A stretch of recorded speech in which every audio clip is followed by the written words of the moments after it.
Well, defined by their rebuke of the West, the relationship between Russia and China is getting ever so closer.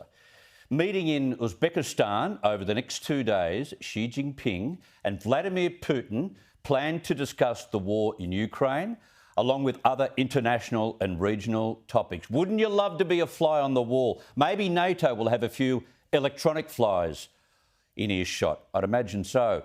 But amidst a new and highly unstable security environment, the outcome of this meeting could have important consequences for the entire world. Joining me now to discuss this is the Australian's North Asia correspondent, Will Glasgow. Will, thanks for your time. Why Uzbekistan and why now, do you think? Why Uzbekistan? Because that's where the Shanghai Cooperation Organisation is having its meeting. So this Xi-Putin summit is on the sideline of the leaders' meeting of this wider grouping. It's an economic, political, security grouping called the Shanghai Cooperation Organisation. That kind of, the clues in the name, this was a China-backed organisation. It goes back about a couple of decades. When it was first created by the Chinese, the Russians really didn't like this. So a lot of the membership is in Central Asia. And the Russians view them, they viewed at the time that is their part of the world. A lot of them are former Soviet states, or former members of the Soviet Union, including Uzbekistan, Kazakhstan, where Xi was yesterday. That's what the grouping is. Now, the Russians have come on board with the grouping a lot more, especially under Xi Jinping's leadership. As you know, as you were saying, Xi and Putin are very close, and they see a lot of shared agenda in pushing back on the US international security system.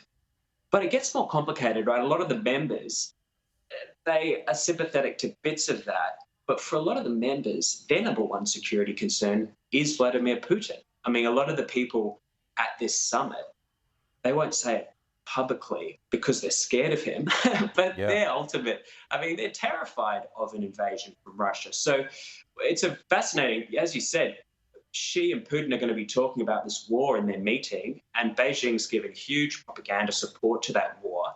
But it's been cautious in what it's said officially at a leadership level on the war. And one of the big moderating factors in that is the view of members, including Central Asian states, who will be also at this meeting in Uzbekistan. So it's a lot of interesting dynamics here, Chris. So what's the expectation from the meeting between Xi and Putin? More Chinese assistance to Russia, do you think?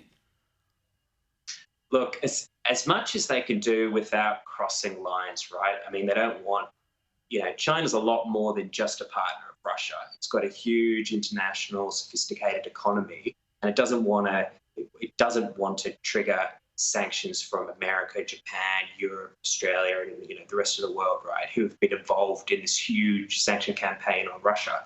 So nothing that's going to do that, but everything short of that it can do. It's not going to be. It's been warned by the Biden administration very clearly that supporting Russia with military assistance would be crossing a huge red line for the US and its allies, and China hasn't done that. It hasn't done that all the way through. Now we're 7 months into this. But I think what we're going to see, I would expect you're going to hear more about energy partnerships between China and Russia. And that's one of the real benefits for Xi Jinping and Beijing and all this is it makes Russia so much more dependent on China. I mean, Vladimir Putin the other week was talking about going eastward. Well, he's going eastward because he's got no choice, right? Europe has completely rejected him. They've now got a continent-wide strategy to get themselves off Russian energy, and they're doing that at a huge pace. And they've got, an oncoming winter that really focuses the mind on that. But that's not going to end this winter. That's going to go on and on and on. But for China, they have great opportunity as well. If Russia's spurned by the rest of the world, China can have this exclusive, dependent source of very important strategic resources. Very true, very true. Will Glasgow, North Asia correspondent for The Australian, thank you very much for your time. Appreciate it.